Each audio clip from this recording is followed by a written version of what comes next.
Kalau saya jualan nggak pernah kehabisan modal. Malahan modal saya bisa bertambah karena mendapatkan keuntungan penjualan langsung.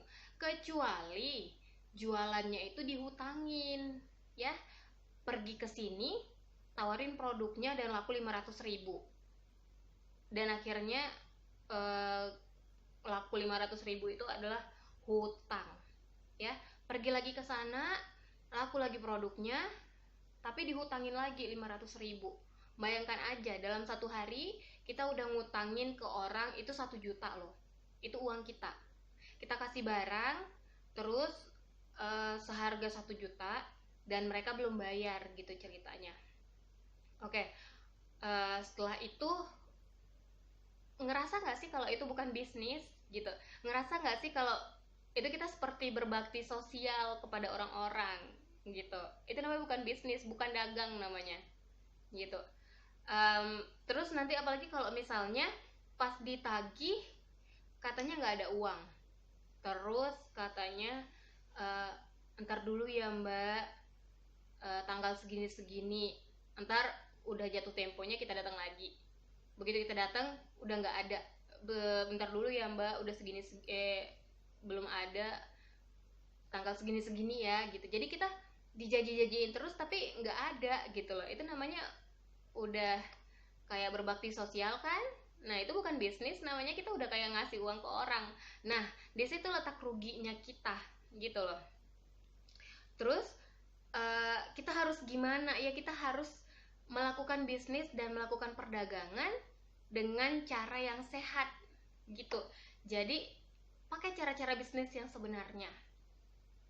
Kamu jualan, ada uang ya ada barang. Kalau misalnya yang nggak ada uang, ya pokoknya jangan ngutang deh gitu. Jangan ngutang sama kita, terserah dia mau ngutang sama siapa, tapi untuk sama kita adalah member Oriflame yang lagi mencari modal, itu jangan gitu. Itu nggak bisa bener gitu. Jadi kalau misalnya dia nggak beli karena nggak ada uang, nggak beli karena kita nggak ngasih utang, ya udah cari pelanggan yang lain. Masih banyak orang-orang lain yang mau beli sama kita karena produk Oriflame itu adalah produk yang bagus gitu. Produk Oriflame ini adalah produk yang memang udah dipakai sama masyarakat gitu loh. Kita cuma memasarkan aja, kita cuma melanjutkan gitu. Dan pasti ada orang-orang yang udah pernah pakai Oriflame dari lama-lama gitu, dan setelah kita tawarin dia udah tahu fungsinya, terus dia ngambil sama kita, beli sama kita dengan cash, dan begitu seterusnya. Dengan cara yang kayak gitu kamu nggak bakalan ngerasa kalau modalnya habis gitu. Malahan kamu bakalan mendapatkan keuntungan. Modalnya 1 juta, kamu bisa ngedapatin uang kamu itu balik lagi 1.200.000 gitu. Jadi kamu itu nggak sakit hati ngutangin ke orang, kamu malah bahagia karena modal kamu bertambah. Jadi pakai cara bisnis dan cara perdagangan yang sehat dan yang sebenarnya gitu. No hutang. Oke? Semoga bermanfaat.